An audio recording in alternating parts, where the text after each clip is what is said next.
All right, today we're going to talk about the most incredible piece of infrastructure you'll ever own, and it's right inside you. We're talking about your body's arterial highway system. It's this amazing network that keeps everything running. But, when it starts to break down, the consequences can be, well, pretty serious. So get this, inside your body, right now, you've got a highway system that's 60,000 miles long. I mean, that's enough to go around the entire planet more than twice. We're talking about your blood vessels, and they're responsible for delivering everything to everywhere. So, that brings up a really important question. What happens when you get a roadblock? Okay, so first things first, let's get a feel for this highway system. You kind of have to know the rules of the road before we can really dig into what happens when you get, accidents, traffic jams, what doctors call arterial diseases. So what are we really talking about here? Well, arterial disease is basically any problem you can have with your arteries. Think of them as the main highways, right? The ones carrying all that good oxygen-rich blood away from your heart. So whether they get too narrow, or blocked up, or weak, or even inflamed, it all leads to the same problem. The blood supply gets cut down, and that starts to starve your tissues and organs. All right, let's dive into the most common problem you see on any highway, right? The dreaded traffic jam. We're going to look at what's going on inside our bodies when that flow of traffic, our blood, slows down to a total crawl. The worst kind of traffic usually isn't that sudden crash. It's that slow, grinding, frustrating buildup. You see one lane close, then another, and pretty soon you're just stuck. Well, that is exactly how the most common type of arterial disease gets started. This whole slow-motion traffic jam has a name: atherosclerosis. And it all kicks off with just a tiny little injury to the smooth lining of the artery. That little crack lets the bad cholesterol, LDL, sneak into the artery wall. So your immune system, it sends in the cleanup crew, right? But they get totally overwhelmed and turn into these things called foam cells. And over years, this whole gunk of cells and cholesterol hardens into plaque. And that is the roadblock that starts narrowing the highway. Now, when this traffic jam, this atherosclerosis, happens in the highways that go down to your arms and legs, especially your legs, well, that's called peripheral arterial disease. You'll hear it called PAD for short. It's the exact same problem, really, just happening in a different part of the country, if you will. So how would you even know if you have a traffic jam in your legs? Well, doctors have this really handy checklist called the 5 Ps. The first P is for pain. Usually this cramp you get in your calf when you walk, they call that claudication. Then you've got pallor, which just means the skin looks pale. Pulselessness, a weak pulse down in your foot. Paresthesia, that pins and needles feeling? That's it. And then, in really bad cases, paralysis or weakness. And there's actually a pretty clever way doctors can check for these blockages. It's a test called the ankle brachial index.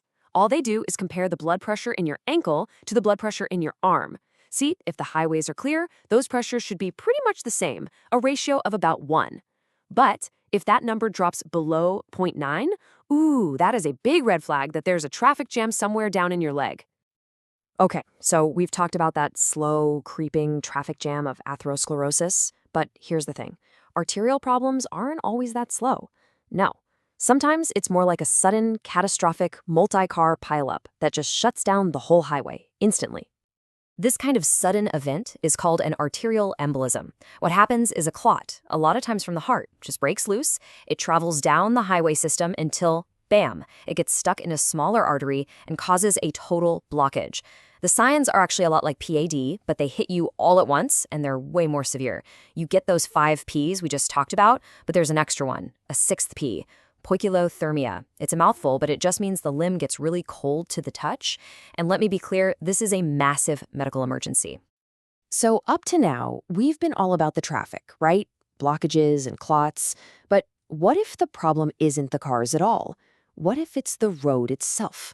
Let's take a look at what happens when the actual walls of the highways start to give way.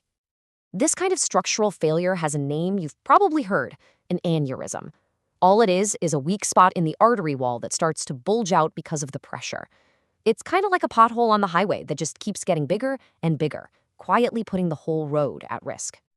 So when does a little bulge turn into a full-blown, dangerous aneurysm? Well, the official line in the sand for doctors is when the artery's diameter gets bigger by more than 50%. Once it hits that point, the risk of a total blowout, a rupture, becomes a very serious concern.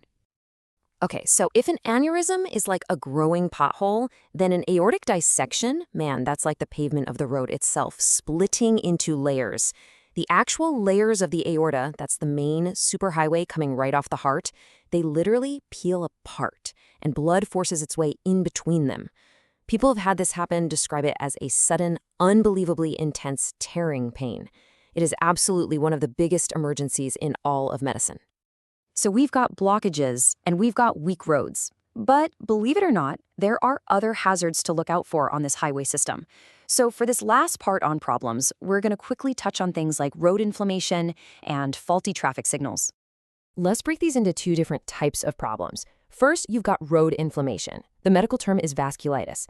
This is where your own immune system gets confused and actually starts attacking the walls of your arteries. Then, on the other hand, you have faulty traffic signals. A classic example is Raynaud's disease. In this case, the artery itself is perfectly healthy, but it just spasms and clamps shut when it gets a signal, like from being cold or feeling stressed. So let's do a super quick recap of all these highway problems, shall we? We've got the slow lane narrowing, right? The sudden crashes, the dangerous bulges in the road, and those temporary closures. And as you can see here, each one of these problems, each arterial disease, has its own specific cause and its own telltale sign. Wow. Okay, so with all these potential dangers out there, you're probably asking, what's the solution? And that brings us to our last and honestly our most important section, road maintenance.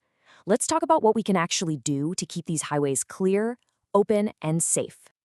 And here's the really good news. The maintenance plan is actually pretty straightforward, and a lot of it is totally within our control. The number one single most important thing you can do is quit smoking, period. After that, it's all about protecting that road surface, right? So managing your cholesterol with a good diet, getting some regular exercise, keeping your blood pressure and your blood sugar under control. And of course, if your doctor gives you medication, taking it like you're supposed to is absolutely key. I want to leave you with a thought here because it's a really powerful one. The state of your arteries determines not just the length of your life, but the quality of it. Think about that. Every single one of these highway problems we talked about affects our ability to move, to think, to really live our lives to the fullest. Keeping those highways clear isn't just about living longer, it's about living better. So as we wrap this up, just remember, your personal highway system is working for you 24/7, nonstop, making every single delivery to every single destination, from your brain all the way down to your toes. So the question I want to leave you with is this: what's one small change, just one, that you can make starting today to help make sure your traffic keeps flowing smoothly? Thanks for joining me.